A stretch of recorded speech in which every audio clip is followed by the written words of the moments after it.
apply knowledge. Basically, when we put those two together, it is making something, producing something by human beings have produced something that is able to acquire and apply knowledge.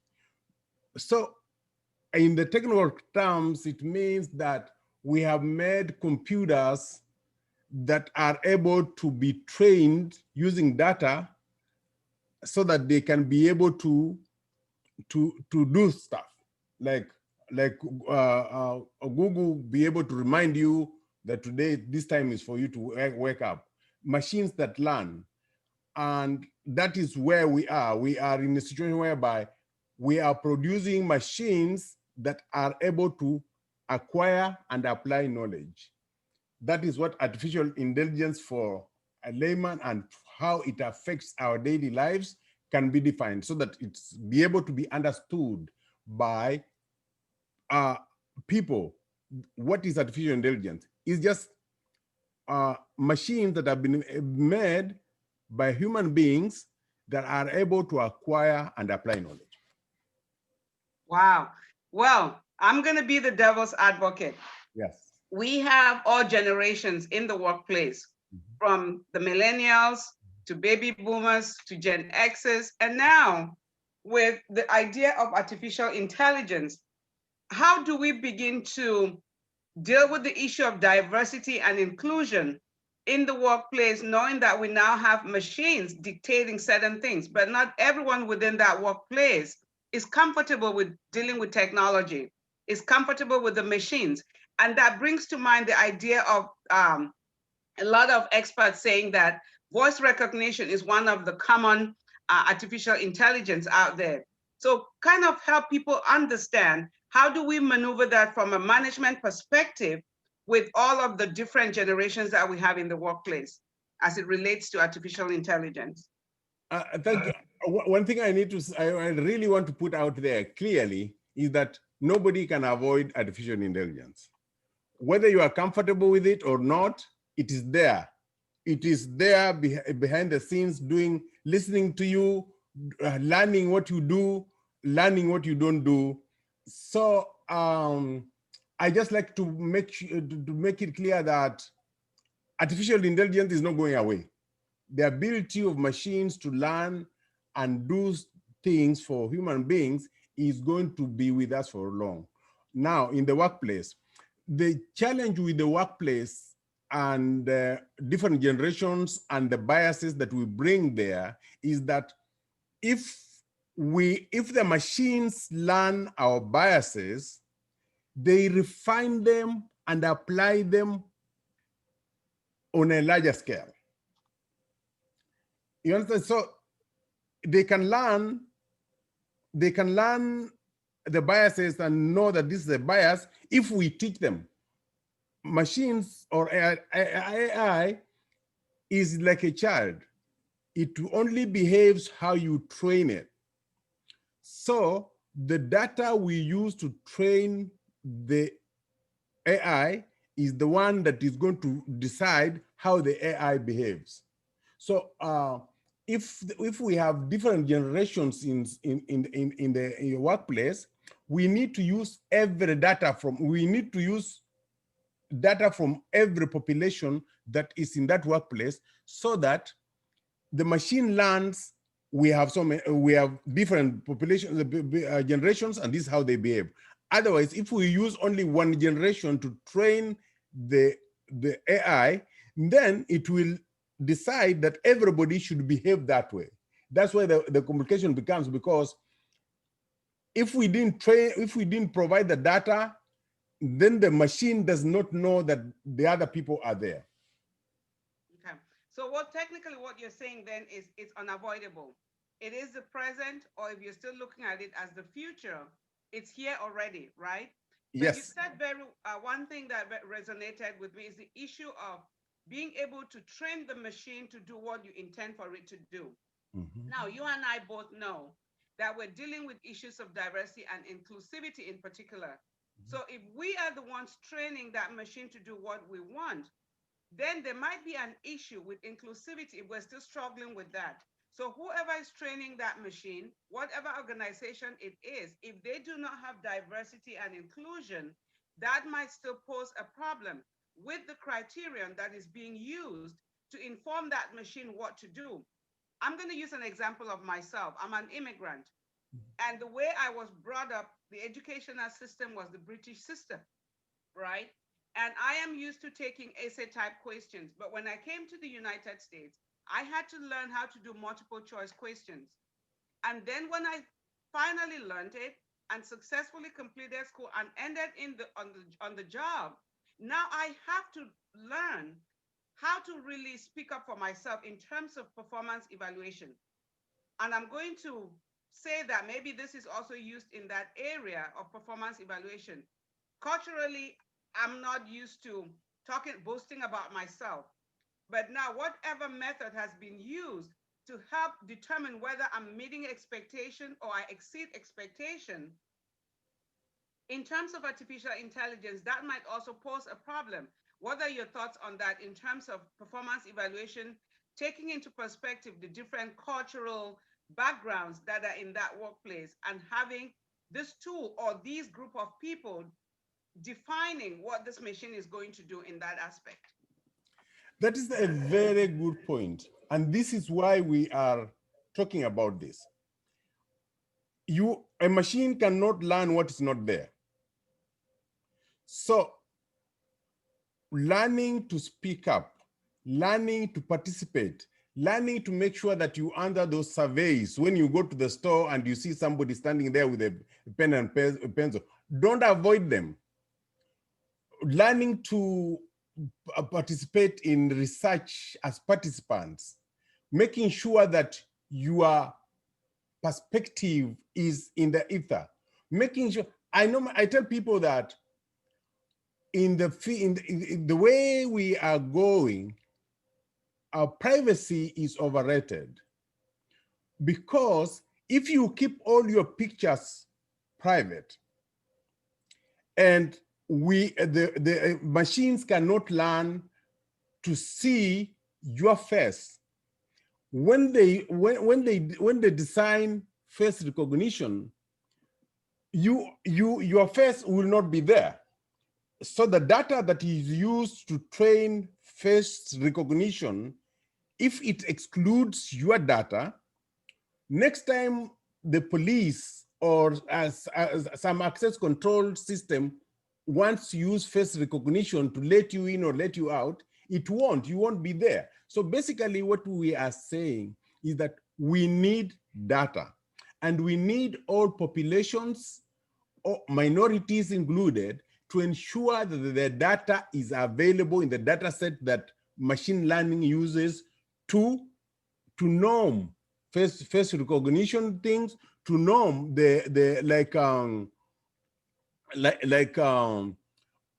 offender risk assessments that is used in the judicial system. There is a system that is being used, I know it's being even used in Delaware, where certain like I would say, I would just say directly, they've research by ProPublica found that that particular system assesses Black people as more risky than white people. Basically, what we are saying is that make sure that we make sure that our data is there, and also we make sure that the people behind the scenes who are making decisions, who are putting the ratings, also have our perspective. Because we can have all the data there, but if the person behind it has notorious objectives or reasons, they may use the data badly as well. I'll put it straight. Like now, we are having COVID-19. We all know that COVID-19, the data shows that it affects minorities more than other people. With that data, how we use it, how the decision makers use it is important. And the decision maker behind the AI, if they decide to use it notoriously, that's a problem. So we have two layers here. We have a layer where we have to make sure that people participate in surveys, in questionnaires, in research, in census, so that the data is out there. And then we also are there as decision makers, so to make sure that the AI is being taught properly, is being taught without bias. And the bias may be introduced just because the people on the table do not know. You understand, Dr. G, you understand this, that some people may make decisions that that affect other people badly, not because they are bad people, but because they don't know. So being able to participate in all these surveys and make sure that data is available, and also making sure that we are at the table when the decisions are made how to teach this AI. That's a very great point that you just made at the end right there. Being at the table, you Yes. cannot ask for change when you're not in the game. So you have to be present, but also the organization has to allow you that opportunity, that access to have a voice. And when you're on the table, utilizing the voice is one thing and bringing value to that table. But there's a comment on Facebook that data is only as accurate as the person who curated the data and the source, and data can be manipulated to foster a desirable outcome. Now, with the issue of inclusivity and what you just talked about, what would be your response to that?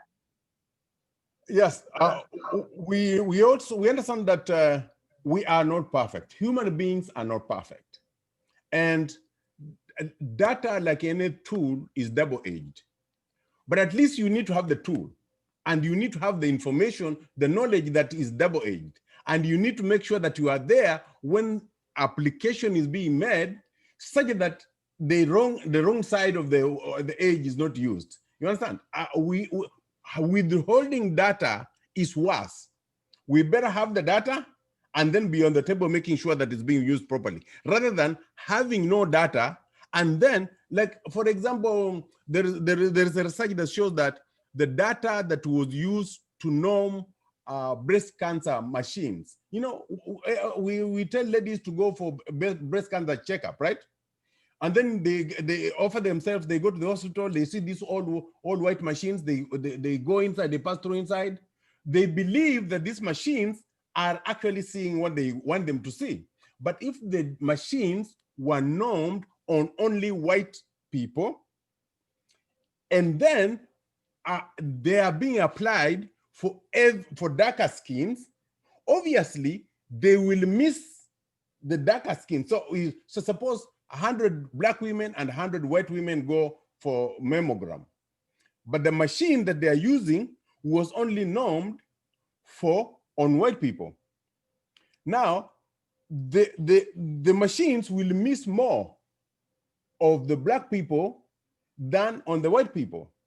So we'll have a situation whereby the detection in black women occurs later on, when it's completely advanced, just because the root cause was that the norming data was not inclusive of black women.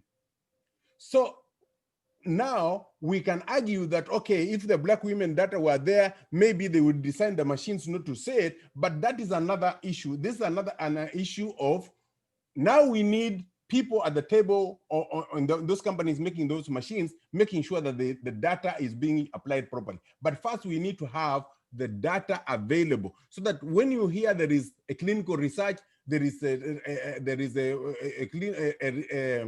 survey to do, we would actually request that minorities and their subpopulations offer to be able to be in that sample, so that we know that the data is there. Now, making sure that the data is not manipulated, that's now a political decision, a decision of are we sitting at the table when those decisions are being made?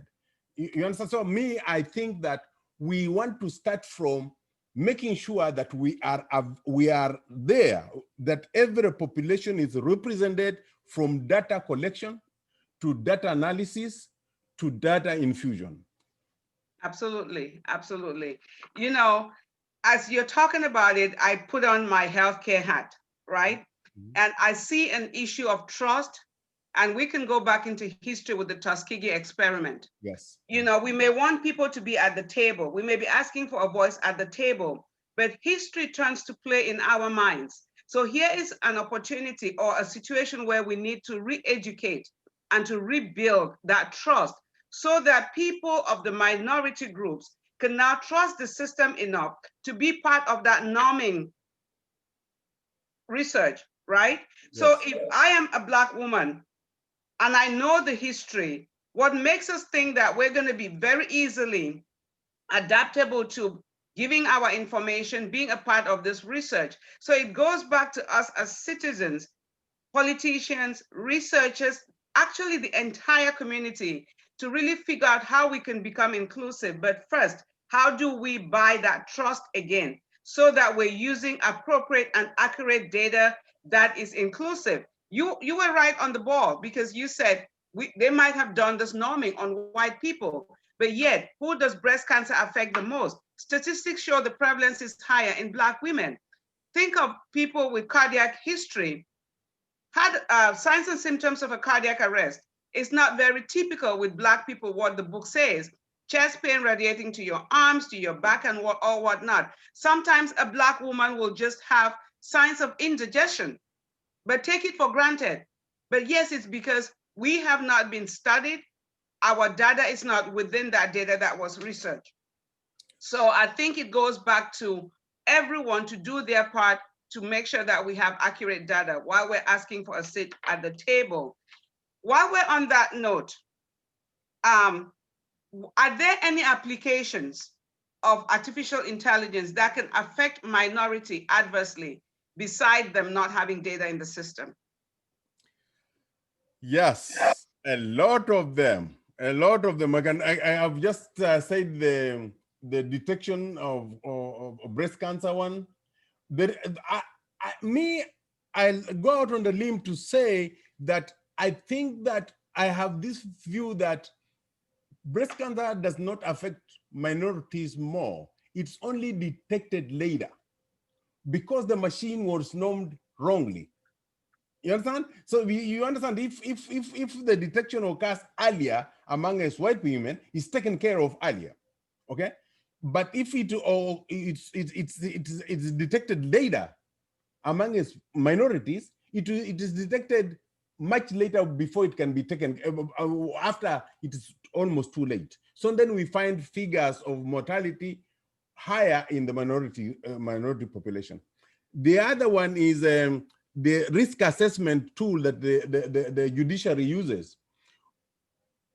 How it was normed and the weight that was given to white people against Black people is that Black people are rated more risky.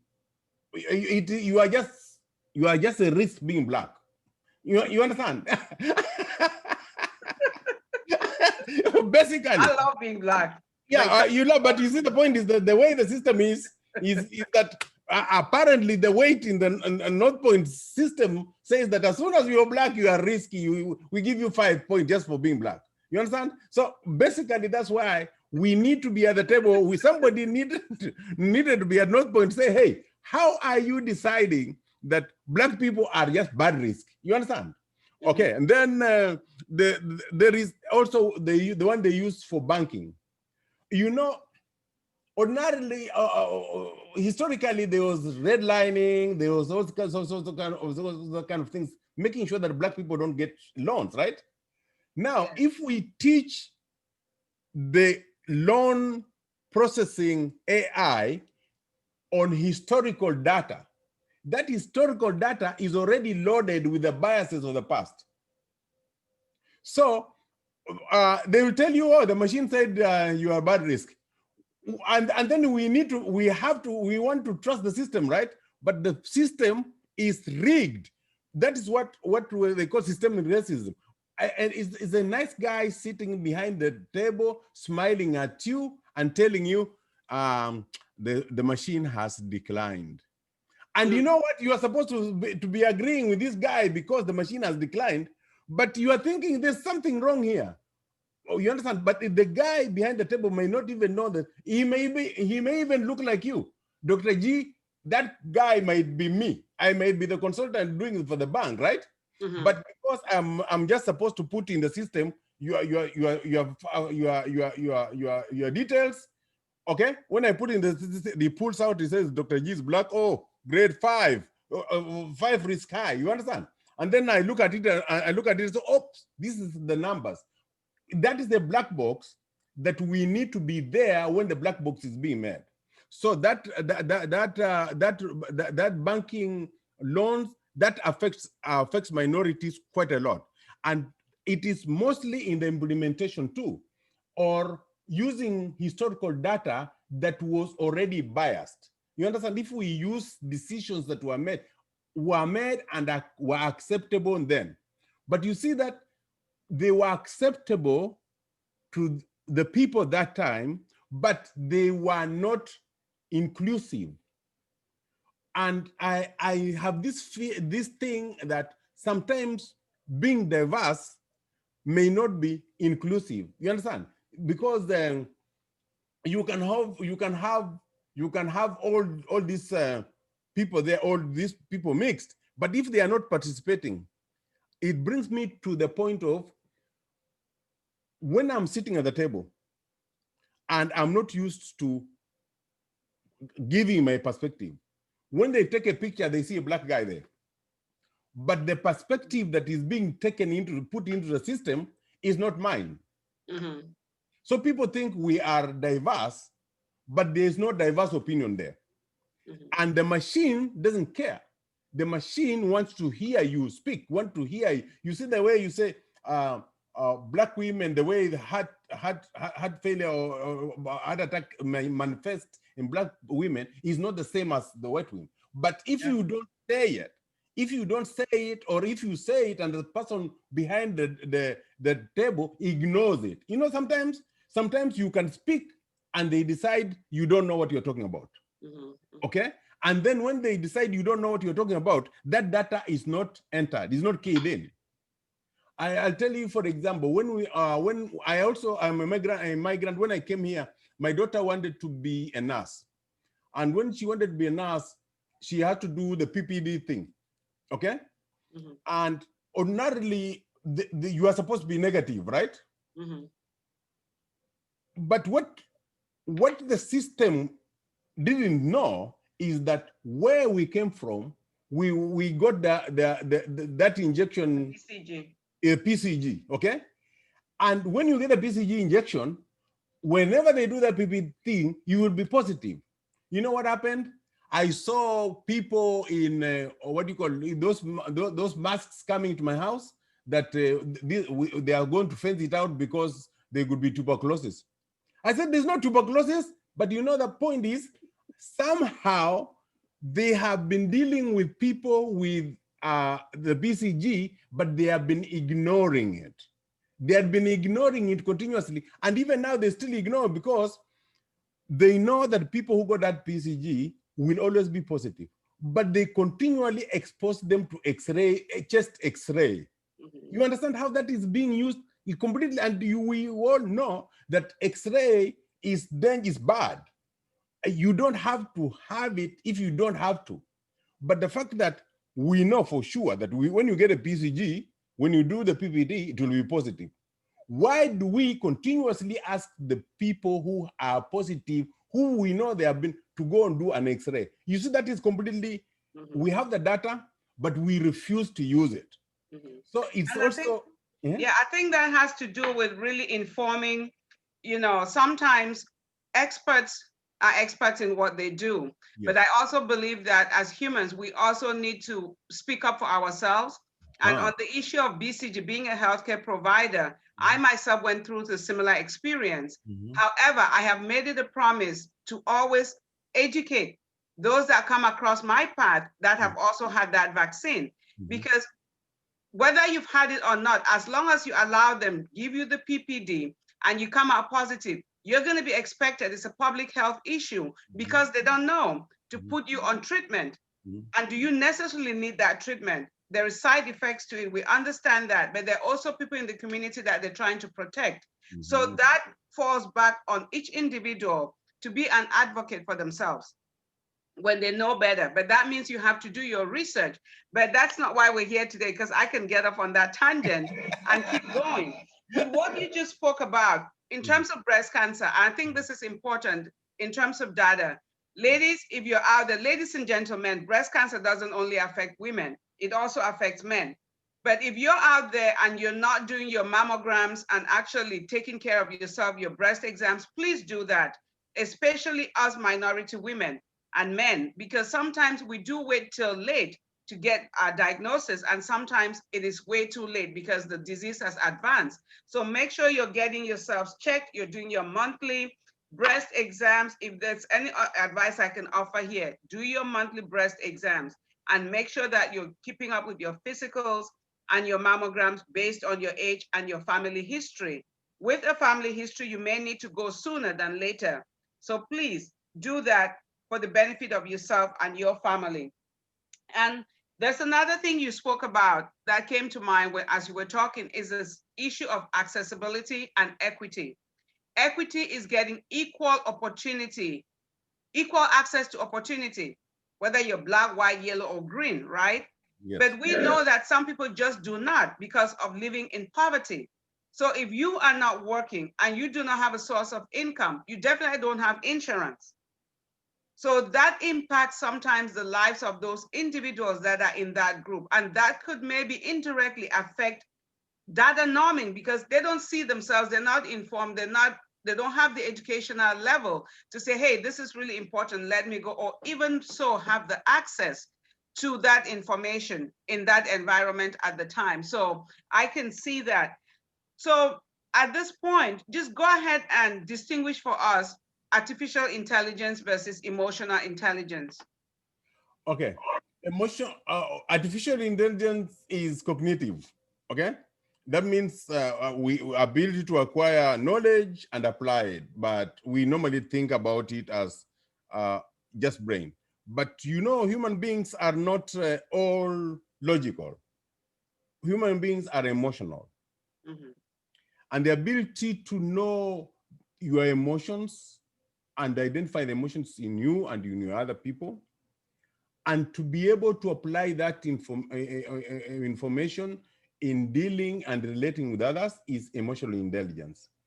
And as you have it, we all know the emojis that are popping up now. They are actually helping us teach the machines emotions. How do we feel? Like when you're using, when you are writing and you are using you are using Grammarly. Grammarly will infuse emotion in your writing, because as human beings, we are not machines. We feel and we empathize. We have compassion. So machines that are doing customer service or employee service need to have that emotion in there. Imagine, like now we are automating employee calls. Imagine somebody has had a death in the family and they call a machine and the machine doesn't recognize this is a bereavement, and it just reads back to them, you are supposed to be at work today. You understand? You see? So the ability to put emotion into the machines is where emotional intelligence is coming in. And there too is a challenge. There is a Geneva test for emotional intelligence that came out last year. I tried to do it. And you know what happened? On the emotion side, where I'm supposed to read faces, I failed all of them. We know why? The data set is completely Scandinavian. I cannot be able to read Scandinavian faces, and it cannot read my black face, whether I'm smiling or laughing or crying. And now with the mask, you can't really Yeah, tell. that is the problem. So the thing that we are coming back to, making sure that when these decisions like that general emotional intelligence competency test is actually now going to be the standard test of emotion, right? The problem is it doesn't know me, okay? So, and when they give the test, if it's for me as a professional, I give the test, I realize I look at the data set and decide, okay, is the data set. But the point is that when you take this data set and give to a teacher in the classroom in Namibia or Windhoek, they will just think that the kid doesn't know what he's doing. You understand? Because the black box. So when we input emotion in the machines again, we need the data there. We need the data that represents this everybody, so that we can be able to know that when the machine is talking to us or empathizing or showing compassion, it is actually showing compassion to the right person. Absolutely. Yes. That is awesome. So I guess based on your responses, we really cannot avoid artificial intelligence in the workplace. And now we have to attach that emotional, the feelings and the characters to that data to make it, inclusive when we're really reaching out to others. I like that. So I guess then maybe you have answered this. What are the pros and cons then of using AI in mitigating bias in the workplace? First, we must recognize the bias. We must be true to ourselves. Okay. We must appreciate. We must say, like, when they did a test and found out that when you respond to a job application and your name is Emily, you get more responses than when it's Anisha. So that bias is there. If we don't recognize it, we cannot fix it. We need to know that the people who are responding to this resume have a bias towards Emily against Anisha. And then when we clean the data, we remove that bias in the data before we use it to train the machine that is going to read the resumes. Otherwise, we will just scale up the biases at the workplace. So the first bias in the workplace starts with recruitment, then goes through the whole process: recruitment, retention, training. If the machine is supposed to pick the people to be trained and it only picks Emily against Anisha, or if the machine is supposed to rate who is going to be given parole and only picks Brown against Muhammad, and then we say, oh, we were fair, nobody was involved in this choice, it was computer picking. A computer is not blind. Computer is doing exactly what we taught it to do. You understand? So we have to be honest with ourselves and say, computer was trained by us, and the data that it was used to train may be biased. So let's look at the data first. Let's look at how it was analyzed. You understand? And the analysis part is also what's important, because the professionals who oversee the design, the coding, the implementation of that may have cultural biases and blind spots. You understand? Is that person who sits in the basement and is writing the code, if they have never met Dr. G, they've never met Dr. Amakobe, and I was reading a piece on LinkedIn. I'm still thinking about it, I'm going to respond, where somebody who's really high up there said that he's very involved in diversity because he started getting involved with Africans when they used to take children who needed help into their homestead. So that was my post. I actually posted that on the night of the debate, and it was the issue of using coyotes to bring children, as the president had alluded to. Yes. So this young lady said that she actually was taking care of some of those children. So people are going back and forth with that discussion. It's actually on Facebook about what it actually meant and how I was going from the way he used it in the context, but she took it otherwise. And that's, yeah. You know what I'm like, you see, if your first contact with the Black people is foster care, you relate to them as people who are needy, who need help. You understand? And the process, when I read that article, the person went on to go to a very good school. I was expecting that some of these foster care children may have gone with him to the academy. No, none of them ever went there. So basically, even them, they are wired that these people need help, but they don't need the best. You understand? So it is those professions, well-meaning professionals, who think that they know minorities. And you know what? I know minority because I've dealt with the foster care system. I know minorities because, you know what? I give them a job to arrange shelves.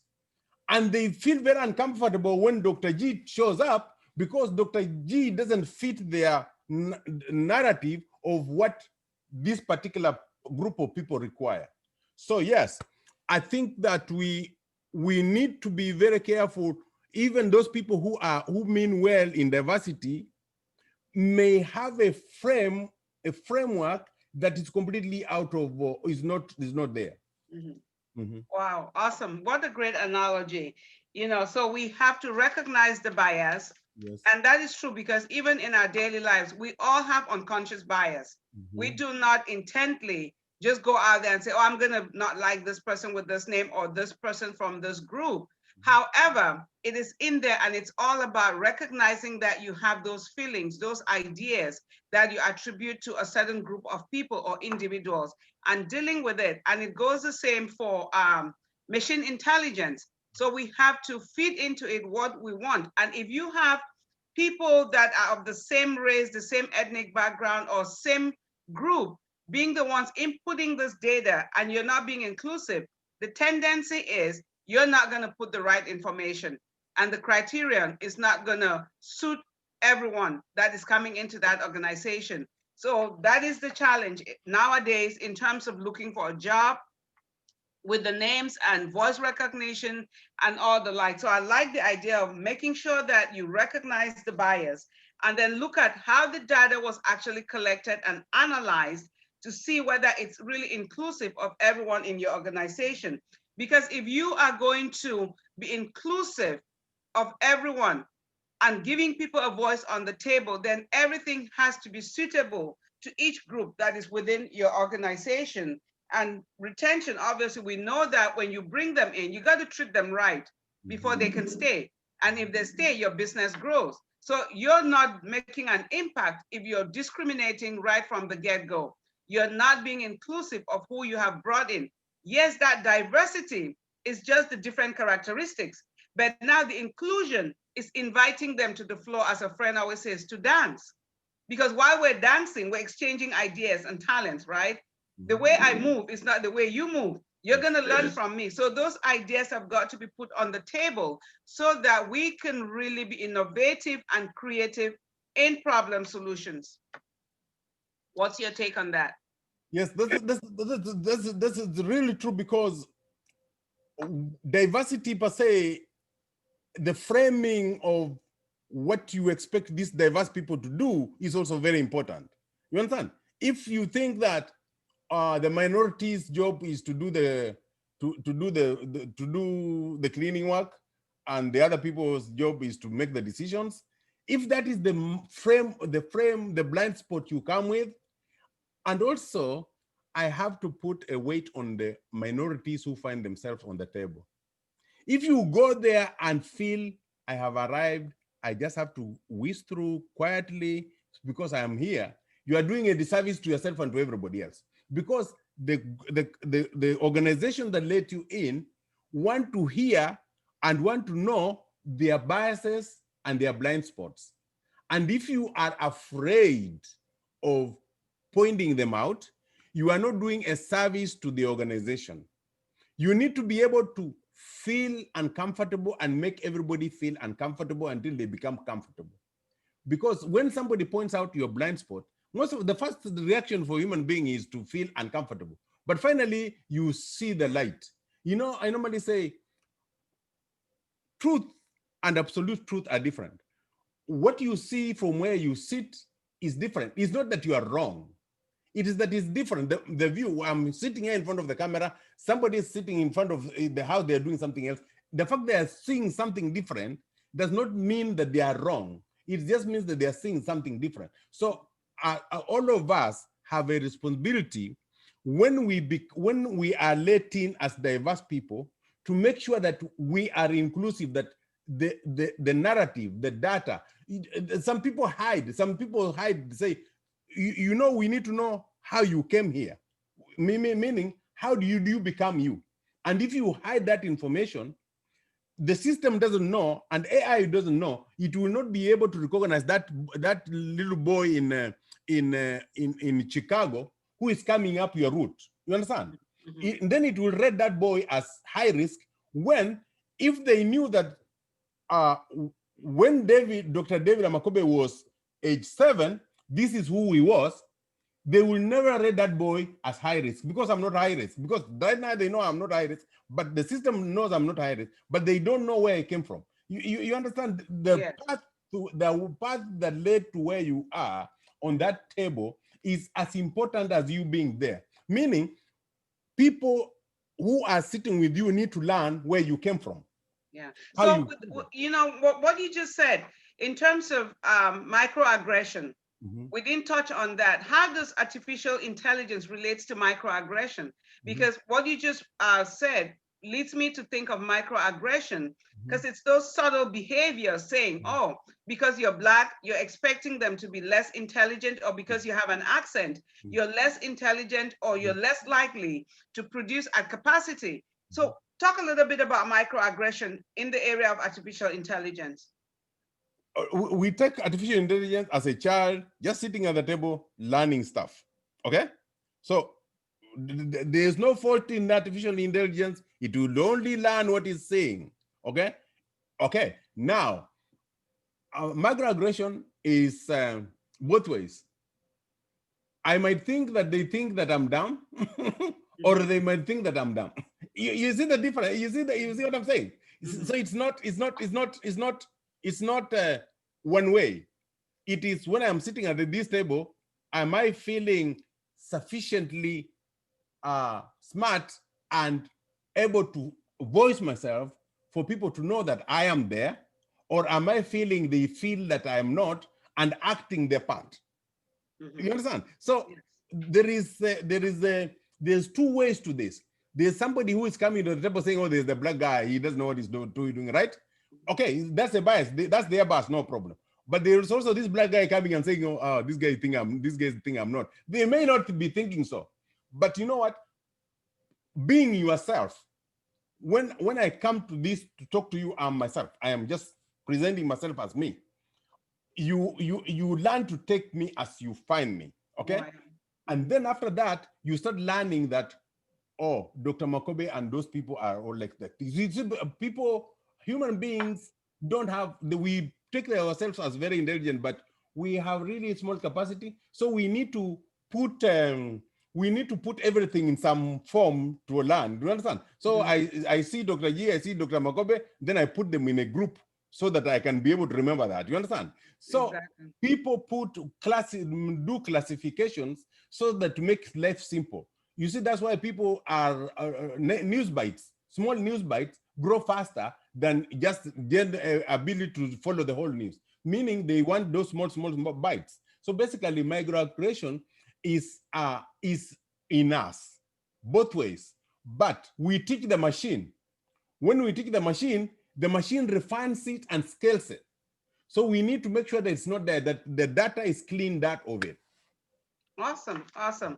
Well, you know, I like the idea of when you have a seat on the table, you must bring value. And yes, people will be uncomfortable by virtue of you being on that table. Yes. But you have to understand what you're bringing to the table. You have to understand that there's going to be uncomfortable feelings around the table, but you just have to be you. That is where yourself and cultural identity comes to play. You know who you are, you know your foundation, and you become confident to really explore what you went there to do and share your value and beliefs on that table. But on the other hand, Those who are feeling uncomfortable, especially in the current situation we're living in, many people think that we as Black people and other minority groups are wanting to take over. We're simply asking for a seat at the table so that we can bring our values and beliefs that can also contribute to community upbringing, that can contribute to that growing that business. So it is not about taking over. It is simply asking for a seat at the table. That is all we're asking for. But on that note, you had some love going on. People are saying very informative on Facebook. Utam is watching all the way from, I believe it's Utam, I forgot where you're from. I think it's India. And our Lady Kate from Maryland, you just had some love. And Colette says, congratulations, Dr. Amakobe and Dr. G. So really no questions besides the one that I had asked you before. And at this point, I want to say to our viewers today, we are less than 2 weeks away from elections. If you have not exercised your right before to vote, please make a conscious decision after you have done your research on every single candidate who will better represent you as a citizen, who will better represent your community, and go out and vote. And another announcement from eUnity Solutions, where in the last quarter of the year, we have some phenomenal great things coming up. We are actually going to be partnering with healthcare organizations, businesses, anybody that deals with first responders, because we can all agree, they have been our heroes. They've always been heroes, but they took it a step further with COVID-19. So eUnity Solutions is gonna be doing a put your mask on first caregiver retreat for everyone that's a first responder, just to give you a chance to get out in a more conducive, comfortable, non-judgmental environment to just rest, relax, and refresh. So you can go back doing what you love to do with passion and love. So you can just get that peace, get your mental faculties together. So we're going to be focusing on getting your mind, body, and spirit whole so you can continue to do what you're doing. So stay tuned for that announcement. That is going to be in November, but we're going to announce the date soon. Please make sure you register. It's going to be entirely free to you because of what you have been doing for our communities. You should come out and get pampered and treated. We're also going to have a Burnout or Blossom course online and our cultural competency workshop. Please feel free to register when we put this out so that you can really get all the tips and nuggets that you need to continue doing what you do best. And Dr. Amakobe, we have come to the top of the hour. I could not thank you enough. This was very an intelligent discussion. Lady Kate said it was very informative, but we know that there are challenges. There's still a lot of work to be done. So please just your last words, share with the audience your last words, if you may. What I'd like to say is that we are all responsible for ourselves. And we know that we are delegating our lives more and more to machines. And to do that, we have to collect information, we have to organize it, we have to analyze it, and we have to infuse it in the machines that we use. Please make sure that your data is included. You learn to speak up. You learn to make sure when you go to a store and they're asking the size of shoe you wear, don't think it's personal, because when you show up next time to buy shoes, your size will not be there. And take that, other example I'd like to show is a house. If houses are going to be constructed depending on the average height of people, and your height is not there, next time when they build a house, every time you enter, you have to knock your head on the ceiling because you are not included. So that data that you are trying to hide and protect is actually, when you hide it and say it's privacy, you are actually harming yourself and harming everybody around you. And when you are at the table in an organization, you keeping quiet isn't helping you, isn't helping us, isn't helping the organization. Please be true to yourself, speak up, contribute, make sure that your perspective and your view and your history and your knowledge helps those people besides you to go to learn their blind spots, and we will be better off as a society. Absolutely, I love that. Thank you so much. Feel free, you're always welcome to come back on The Truth with Dr. G and have these discussions. I know we did not even go through all our questions that we could have talked about, Yeah. but nonetheless, it was valuable, and I appreciate you for taking time off your weekend to come here. You could be doing something far better with your family. So we appreciate you. Our viewers appreciate you. And to our viewers, thank you so much for your continued support of The Truth with Dr. G and your contributions to watching live every Saturday morning and your great questions and knowledge contributions. So I thank you each and every one, and have a blessed and productive weekend, the rest of your weekend. Thank you again, and I will see you all next Saturday. Thank you, Dr. Amakobe. Thank you. Thank you. Have You're a nice welcome. weekend. You too. You too.